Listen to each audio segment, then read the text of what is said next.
Hey everybody, back for more, are you? Or maybe this is your first time. Well, this is Mark's first time. Mark Damian here with me, Dan Shinder here in Globe, Arizona, up in the mountains. Mark's down about probably 5 miles from where I grew up until the Northridge earthquake, and then I was out of there. It's in Sherman Oaks, California. Welcome, Mark. First time, Hey. which is, it's weird because I've known you since I think we met at that Roland/Boss event in I think that was 2014, which is Wow. crazy. Was that on the center staging campus there? Or Yeah, I is that think what it was? so. Yeah. Yeah. And it seems like yesterday and forever ago at the same time. And we've known each other since then. We've stayed in touch, but yet this is your first time. And you coincidentally came back from being on tour with Jeff Skunk Baxter. And I had been thinking about you. And then I saw you posting like the last 2 or 3 shows. So I reached out and boom, here you are, which is Here really I cool. am. Yeah, thanks for taking time. Studio's looking great. And for those of you who don't know Mark, he's a touring drummer. He sings and plays drums with Jeff Skunk Baxter currently. He's also been in commercials. He writes a ton of music for film, television, music cue libraries. The list goes on and on. It's in the description. It's on the player. So this is a good chance to also learn about another side about the business. And Mark, maybe we'll start with that. I think a lot of us who pick up an instrument that is at all related to pop music in some sort. You know, for a lot of people, their dream is to grow up and be a big rock star. But there's no monster.com listing for rock star, guitar player, drummer, saxophone player.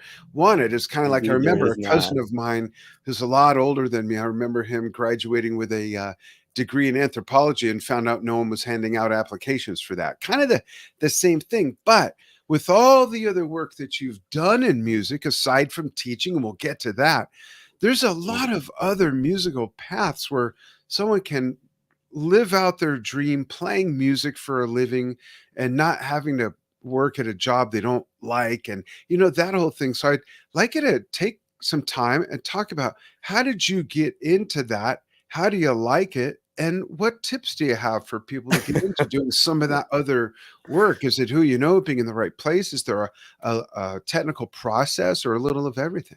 It's all of that and more.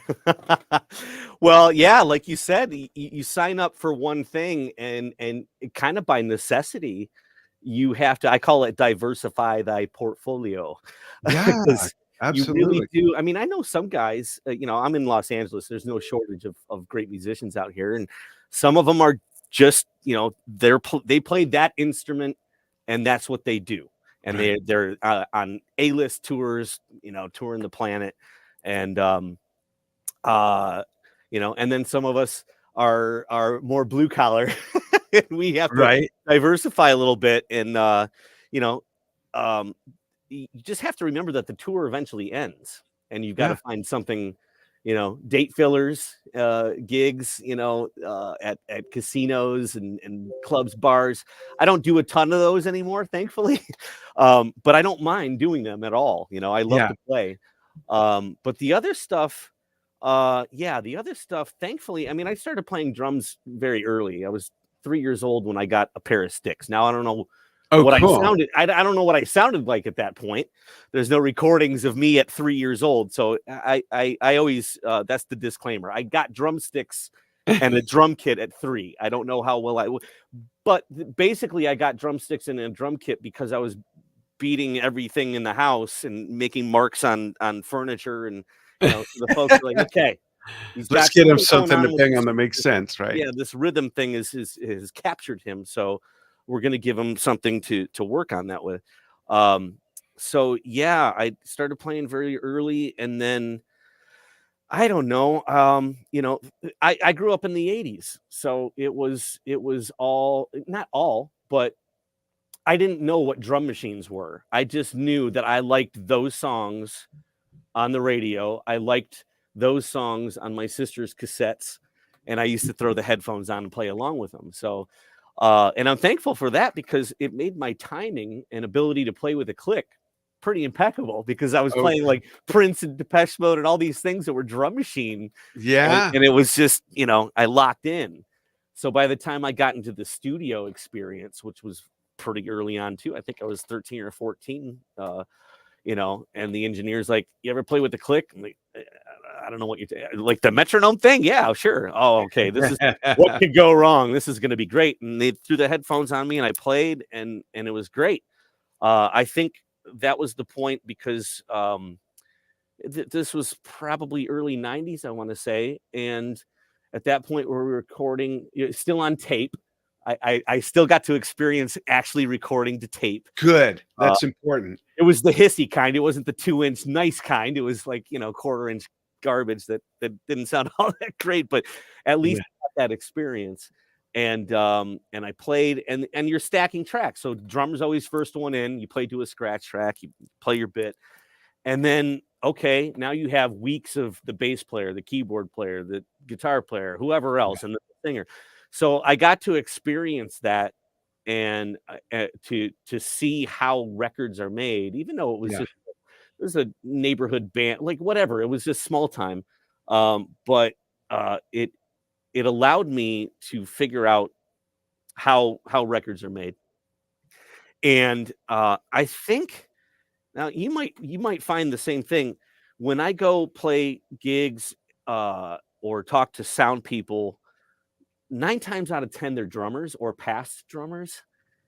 And I think that's kind of a common thing because I think that drummers have an infatuation with how do we get our instrument to sound like that? Because it's the hardest instrument to record, number one. I've got 14 mics on the drum kit. There's bleed all over how do you control that? So I got to sit next to the engineer at 14 years old and watch what all those bells and whistles do on that console. I did the exact same thing. I was the first to get to the studio. I'd watch him set up. When my tracks were done, I was there for every other session because it was like going to school. Yeah. Big time. Yeah. I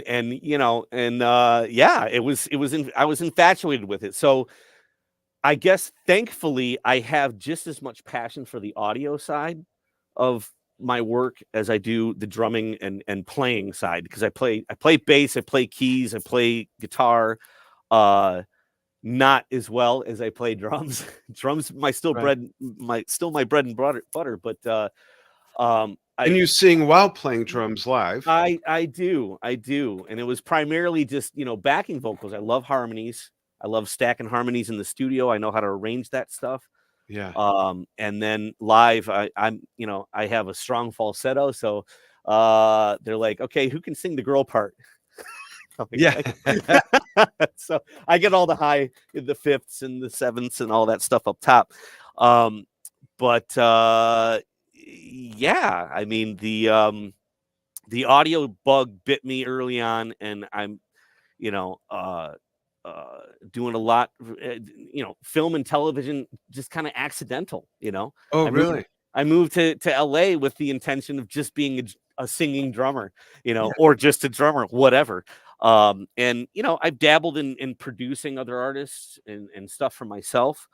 And I have a blast doing all of it, So I have no beef with, there's a couple bands I mentioned earlier in the when we were talking offline, that I'm producing a couple bands. One of which that I played a lot of drums, bass, guitars, keys, sang backup vocals because they're a duo. So I took on like, okay, I got you. I'll take it on, And then another band called Monarch. So that band's called Synth Heart. They've got singles coming out left and right on all the streaming services. But Monarch is a band that we just did one single, and as a producer, you're like, yeah, I'd like to play on it, but you guys got this, so you just let them do their thing and sound like them, So I have a blast doing all of it. That's awesome. Is that a newer band, Monarch, or the Monarch I remember from LA decades ago? Monarc. So okay, they might have lost a letter So, Oh, okay. and I believe there's an H at the end of the yeah. Times are tough, man. Times are tough. You can't afford that H. But yeah, Monarch, they're great guys. I think it's 5 or 6 piece band, and Cool. we just put out a single, brilliant pop song called "Roller Coaster Kisses." That's just awesome. Awesome. And, yeah. Let's show a clip. I'm gonna show. What do you have? Let me see. The one I want to show is. I'm gonna go for a shorter one. Then we're gonna show a really cool solo. And this clip is with. I hope I'm pronouncing his name right. Laith Al-Saadi. Laith Al-Saadi. Okay, great. Laith Thank you. Yep. Thanks. And this is a nice, tasteful clip. It's a drum cam, so you mostly hear the drums. But what I like about this is the smoothness in your playing. Let's check this out, and then we'll talk about the fact that you do give lessons. I'll ask you some stuff about that. Then we'll show another clip. But check this out, folks. Turn it up. Turn it up. Great.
It's so smooth. I had to look away.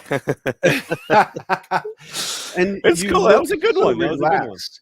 Yeah, you look so relaxed, which I think when it comes to playing smooth, having groove and being in the pocket, even being flashy, the more relaxed one is, I think the easier it is to play. I see so many drummers that are sometimes they just look so tense and rigid. I don't know how they get it from their brain to their limbs to the drums where it makes any sense, but everybody's different. But you look really smooth there. Talk about how your lessons work. What do you specialize in a few different things, or is it I mean, I'd say a lot of people that come to me have seen videos like that or seen me play live, and they had that same kind of assessment where they're like, wow, it just looks effortless. What are you doing, to achieve that? Right. So yeah, my specialty is the rudiments, man. Like, the rudiments are super important to me. The way I describe it to my students, like lesson 1, day 1 is, and it may come off a little corny sounding, but what we do on these instruments, whether it's guitar, keys, or whatever, bassoon, I don't care what it is, you're telling a story. Yeah. With your instrument, right? So without vocabulary, you can't build sentences. You can't build paragraphs. You can't build the story. The rudiments are your vocabulary. Yeah.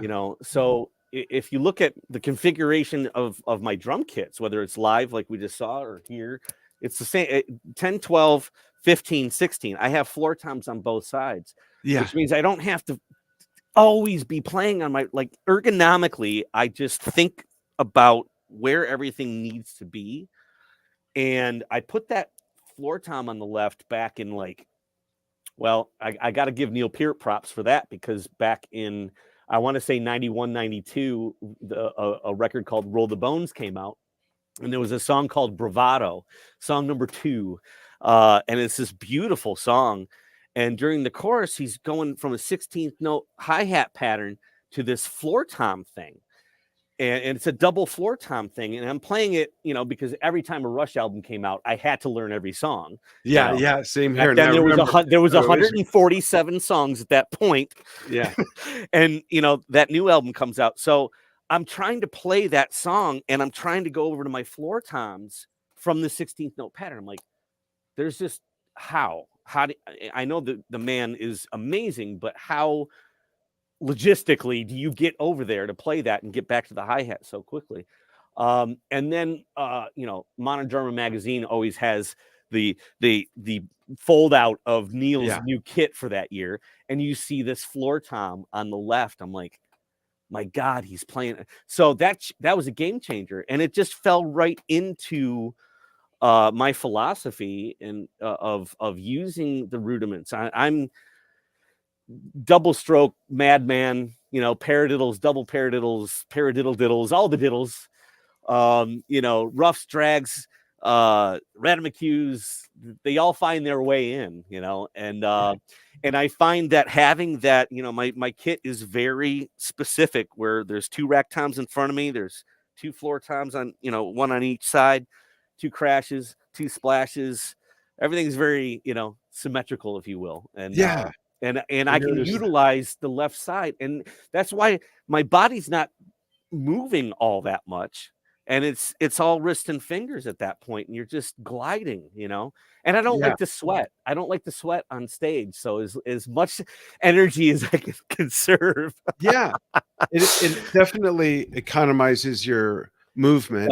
It does, your set is economized, and that doesn't always mean less pieces, but where they're set up, how far you're reaching, and that economizes your energy, that conserves your stamina. It all adds up. But I also know that it helps with ambidexterity, and I see you doing a lot of stuff with your left hand that a lot of other drummers who haven't developed that yet would still, if they're right hand favored, they would still reach all the way over there most of the time, rather than being able to play both sides of their body, which really helps. Another one of those things that it's like day one of instruction with a new student is I left hand exercise goes on the sticky note, and I write it out, even though they don't know how to read music yet, but this is what it looks like, and this is what you're playing. And I'm like, I don't care if you're watching a baseball game. My practice pad is set up right next to my, you know, my seat where I watch the Dodgers, and I've got the left hand, because if it's all about maintenance at that point. The second that you go for a little while, you got to play catch up, because it really, the muscle memory is there, but the dexterity and the strength and all that stuff, it goes away. So you really got to keep it up. Absolutely. What kind of students do you work with? All levels, all ages? Absolutely. I've got young kids that are starting out, you know, 9, 10, 11 years old. And those the kids are great because the parents are spending the money, so they're making them practice. I get adult students, which are great. Sometimes they just want to, you know, you hit a ceiling sometimes in your playing, and you want to expand your repertoire, right? And you come to me, and we do that stuff. But you're an adult, so you got work, you've got kids, maybe you've got other things, so they don't practice as much.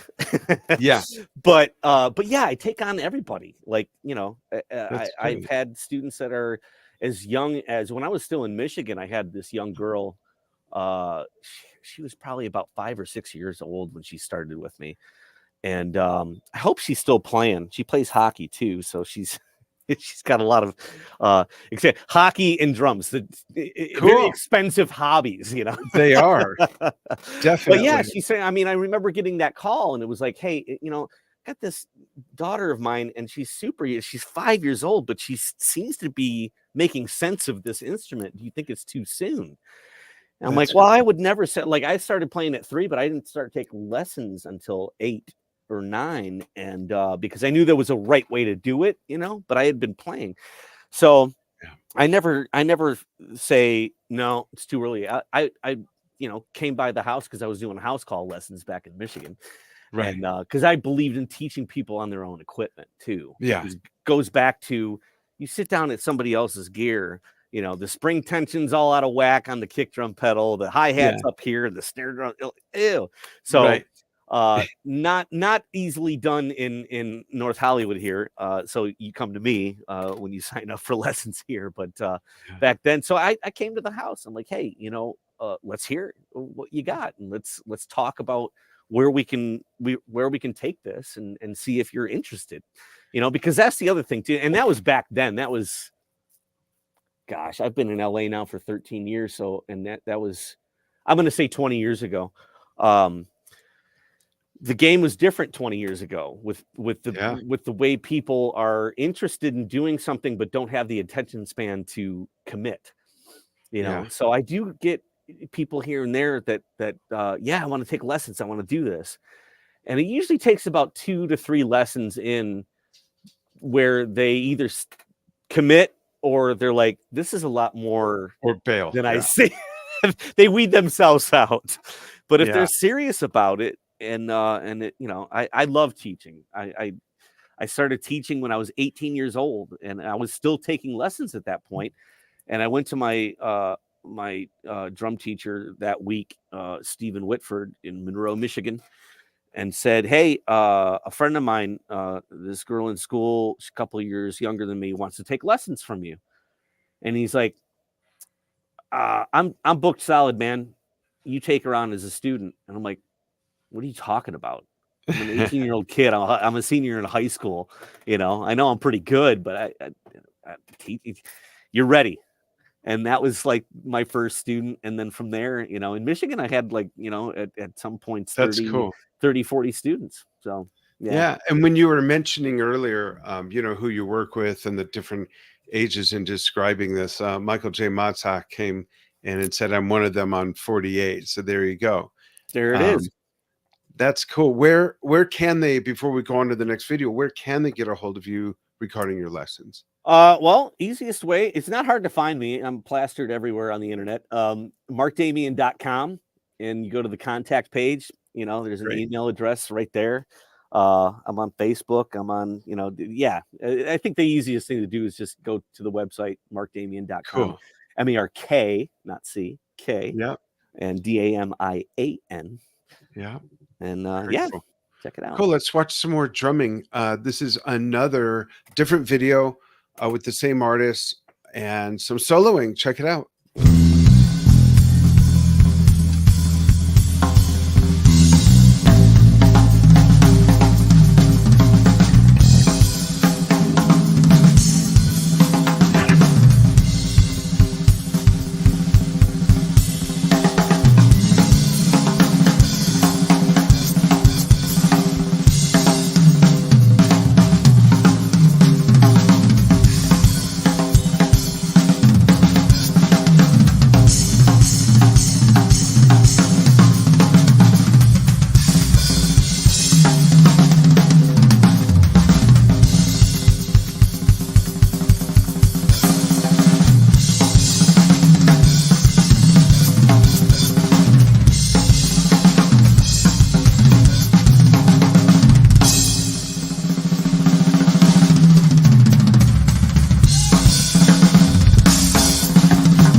Very cool. Looks so fun. That's a great band, man. Laith Al-Saadi is. I've been playing with that guy for probably since I want to say 2004, 2005.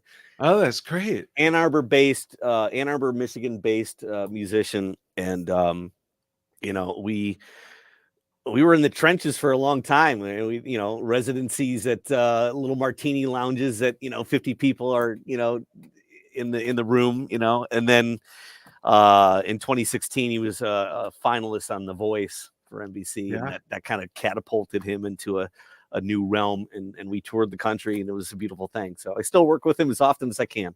Great. That's awesome. What is if you had to pick one thing, Mark, what's the biggest takeaway you've gotten from working with Jeff Skunk Baxter? I mean, the man's on over 300 albums, on Dolly Parton's 9 to 5, Steely Dan staple, Doobie Brothers founder. I mean, his Donna Summer's Hot Stuff. I mean, it's the list crazy. is insane. 300 records. You're right. That came out of all that. What would you say is maybe one of the biggest takeaways? Just one thing. I'm at a loss. I mean, it's just.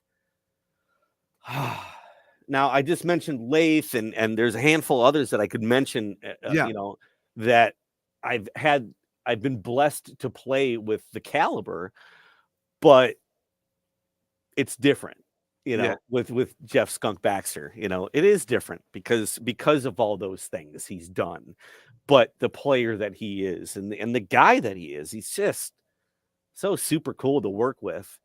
And, you know, you know, you just hope and pray for a gig like that. When it finally comes, you're like, you know, there's a little bit of imposter syndrome that like, am I worthy of this gig? So, no pressure, but you know, it was one of those things that it came about in what year is it? We're in 2024. So 2022, I get, you know, a call from a friend of mine, who's always calling me saying, dude, I put your name in the hat for such and such a gig. We'll call him Jordan because that's his name, Jordan. And he says, I put your name in the hat, man. CJ Vanston and Skunk Baxter, they've got a record coming out and they're looking to tour to promote it. And I put your name in the hat. I said, thanks, man. I appreciate it.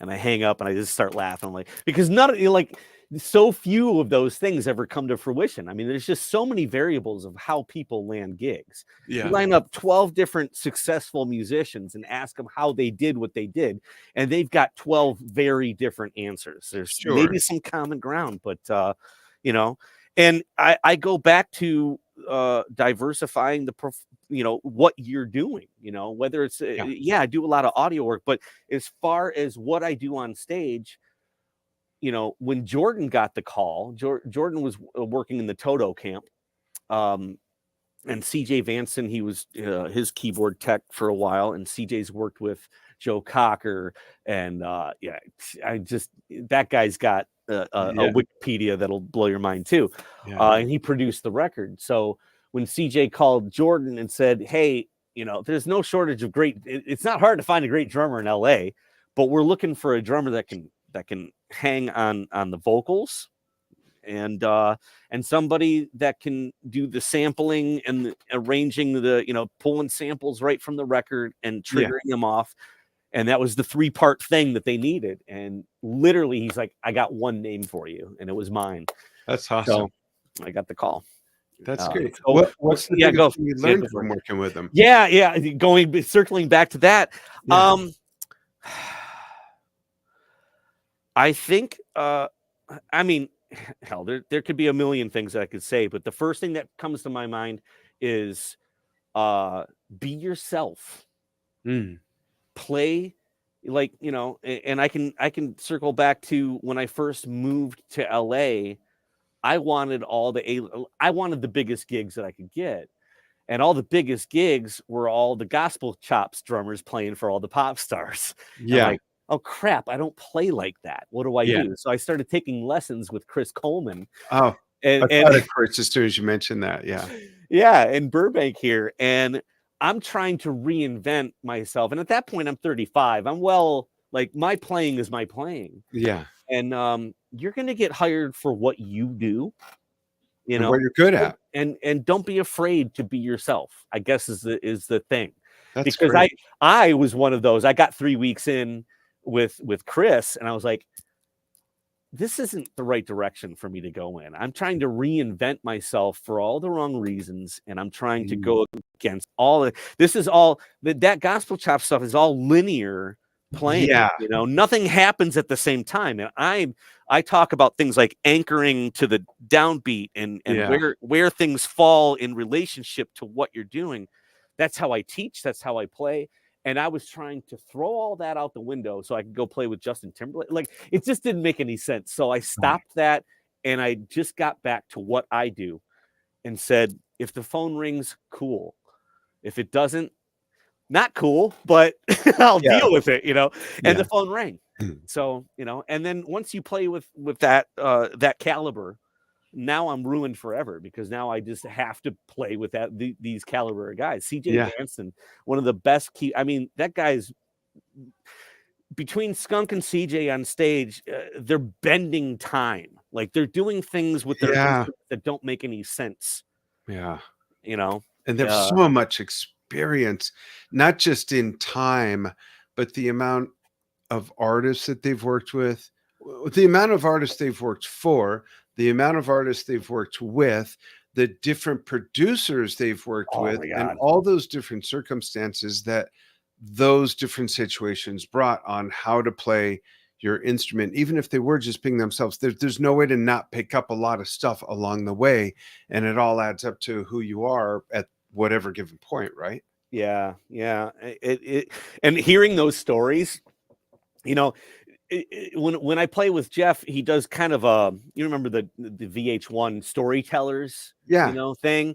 It's kind of that when you come to see a Jeff Skunk Baxter show, he'll give you a little bit of a, you know, a lot of anecdotes. Whether it's about a producer he worked with, or how he met CJ, or when he was on the road with the Doobies, or whatever, he'll give you a little bit, and then we'll play. But the fun stories are backstage, when he's not on the mic and you're hearing like something you can't repeat. It's just, they're not my stories to share, so I don't dare do it. But it's just absolutely a riot to be, you know, in a Sprinter van on the way to the gig, you know, with Jeff Skunk Baxter and Hank Horton, who's another Michigander. He's our bass player, main vocalist, and he played with Dennis DeYoung. I mean, everybody's got stories in the band, and I'm just sitting there listening and laughing. And it's just, when the vibe can be that good, and nobody's got to prove that. It's not like we're some, you know, young band starting out and we've got something to prove. People are going to come to the show. He played with Steely Dan and the Doobies and everybody else on record. But then there's that pressure of like, hey, you know, that is the upper echelon of audiophile style listeners. Like, you know, Steely Dan alone is you know, that audience expects a certain caliber of a show, and I think we give it to him. I know Jeff does. So that's awesome. My last question for now, because we'll have you on again, of course, but my last question for now is completely unrelated to music. This is the Mark Damian Fun Fact segment, where we give us a little peek behind the curtain and tell us, what do you like to do in the small slivers of time outside of music, when you're not teaching, producing, recording, acting, singing, playing other instruments, all the different things you do? What do you like to do outside of that? I watch a lot of baseball. Oh, I've got a massive 80-some inch. My home theater system is ridiculous, and I watch a lot of baseball, and I watch a lot of live concert footage. Oh, nice. But yeah, I you know, because you're right. It's like, you know, a handful of years ago, it was music from age 3 to, like, you know, somewhere in my early 20s. I was like, I gotta have something else, man. And I got into sports. So I'm a big football fan. We're you know, I grew up in Detroit, so I watched the Red Wings dominate, you know, the NHL for a handful of years there. I was gonna say, who are your teams so everyone can bang on you? Because you know well, what I get a lot of crap for is jumping from the Angels. I was a big Angels guy that was the team that I adopted when I moved to LA. I'm like, I gotta have an LA team to follow. I want an LA team.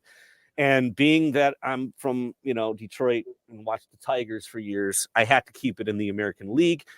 So I went with the Angels. Now the American League is no different than the National League. You know, no pitchers are batting anymore, thank God. Yeah. So I spent 10 or 11 years watching the Angels lose, and when they lost Ohtani this year to the Dodgers, I jumped ship, and I wear my Dodgers cap proud, and I'm watching those boys and then they're riddled with injuries right now, and they're still winning. So yeah, I watch a lot of baseball. Yeah, but did you hear about the huge Angel Dodger acquisition? No, just kidding. No, what? What I thought you had some breaking news. Now that you changed your hat. Now that's cool. Yeah, sports man. is a really nice, well, for so many reasons. It's a great form of escapism and learning. It's the best form of reality television, because it really is. You don't know what's going to happen. You know, in so many ways, the business of it, the societal aspect of it, it's a microcosm of the human race and society, really. Yeah, for sure, for sure. And you know what? Before we go to going back to the teaching thing, I got to give a shout out to Tommy Igo, because I just watched your interview with Tommy. I watched it in like 15-minute intervals while I was getting ready to leave and do stuff. And so over the course of the last few days, I watched that. And that guy, super cool guy. Mm-hmm. I love his demeanor and his delivery just cracked me up, because he's very matter of fact, no nonsense delivery. But his books, one of the things, so going back to the teaching thing, one of the things, I have a series of books that I go through with each student.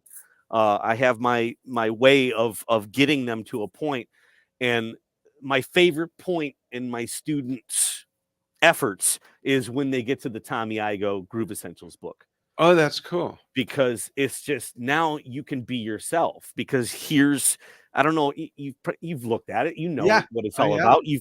Here's the chart. Here's a groove that'll work. Here's a different groove that'll work. Here's a intricate, like, you better know your shit kind of groove that'll work. Exactly.